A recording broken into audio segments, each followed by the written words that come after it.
Siapa yang suka sebel nih kalau disuruh bayar parkir atau bahkan kalian nggak mau bayar? Nah, ternyata parkir itu termasuk salah satu subjek retribusi daerah jasa umum yang nantinya akan disetorkan menuju pendapatan asli daerah loh. Kalian tahu nggak? Ternyata itu semua sudah diatur oleh undang-undang. Jadi, undang-undang mengenai retribusi daerah diatur dalam UU HKPD nomor 1 tahun 2022. Buat kalian yang tidak mau membayar pajak, mencerminkan warga negara yang tidak taat pajak, dan mencerminkan warga negara yang tidak menjalankan kewajiban. Sebelum memasuki penjelasan lebih lanjut, di sini kami akan memberikan penjelasan mengenai apa itu retribusi jasa parkir. Jasa parkir adalah jasa pelayanan parkir di area luar badan jalan untuk memarkirkan kendaraan bermotor di area parkir. Baik disediakan yang berkaitan oleh pelaku usaha maupun disediakan untuk suatu usaha itu sendiri, termasuk dengan penitipan kendaraan bermotor. Nah, retribusi parkir ini juga merupakan salah satu objek PBJT loh. Jasa parkir sendiri itu ada pengunculan objek parkirnya loh guys.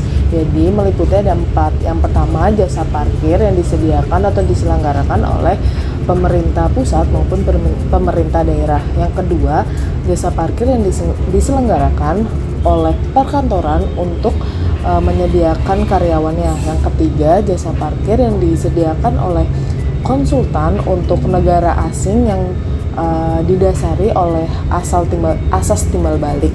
Yang keempat, ada jasa tempat parkir yang diatur dalam perda daerah.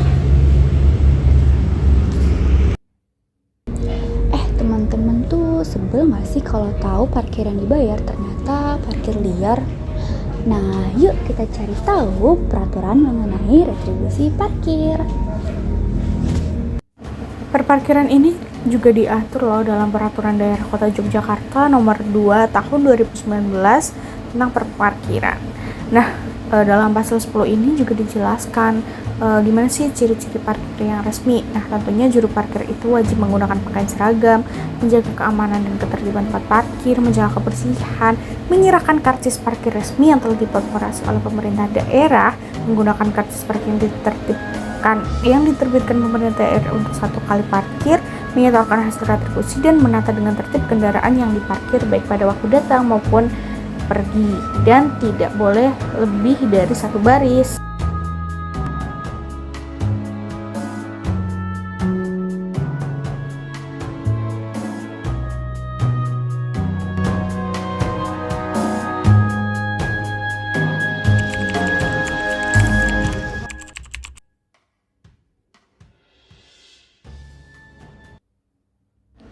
Pada suatu hari kami juga mewawancarai beberapa pengendara sepeda motor mengenai parkir liar.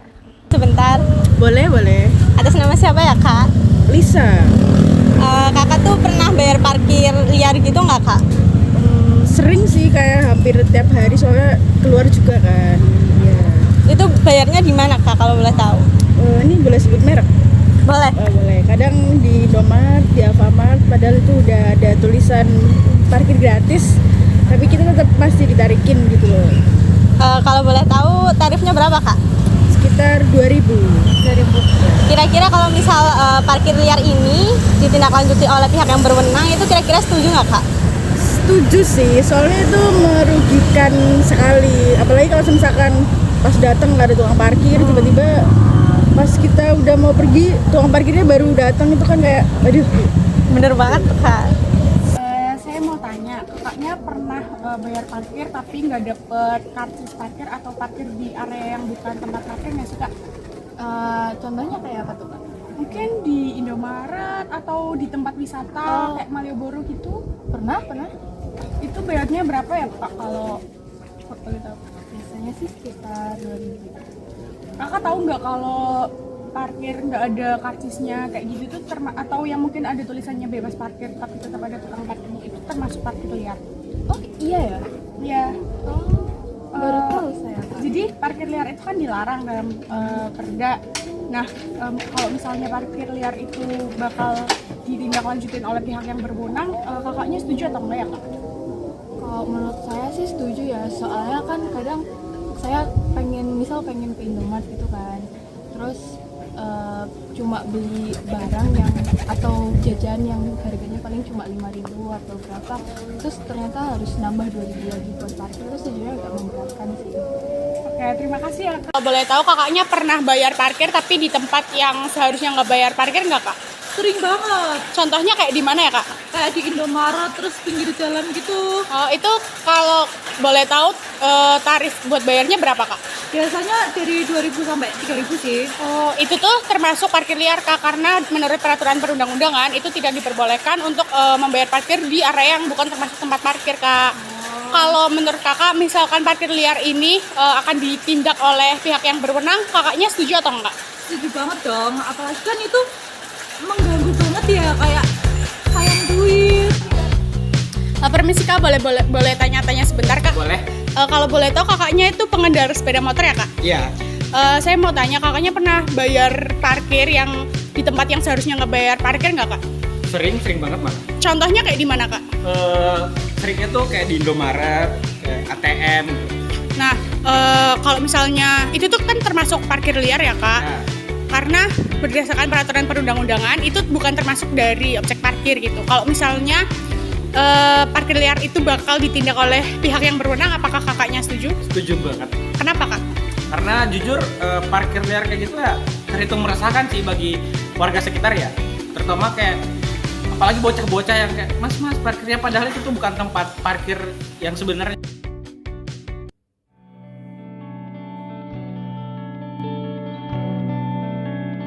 Jadi guys, selain masalah parkir ilegal tadi, ternyata retribusi parkir itu memiliki masalah lain mengenai tarif yang tidak sesuai dengan peraturan perundang-undangan.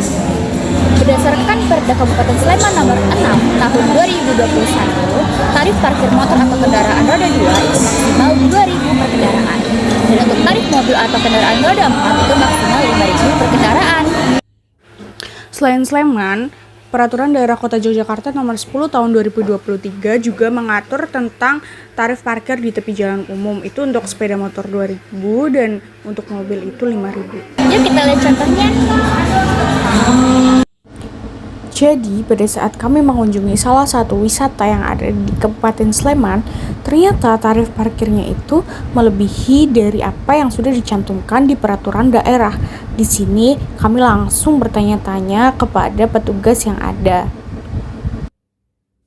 Kami juga bertanya mengapa tarif yang dikenakan itu melebihi dari peraturan daerah yang berlaku. Nah, teman-teman, kita harus memilih parkir yang resmi. Contohnya seperti ini, tersedia area parkirnya. Setelah itu pastinya harus ada tiket parkirnya guys. Seperti ini. Selain itu, tentunya juga tarifnya harus sesuai dengan peraturan daerah yang berlaku ya.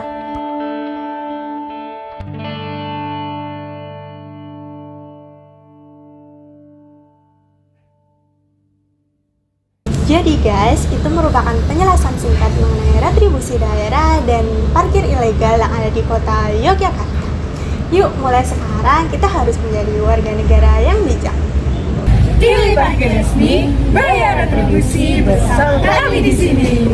Ingat, setiap kontribusi kita memiliki dampak yang besar bagi negara.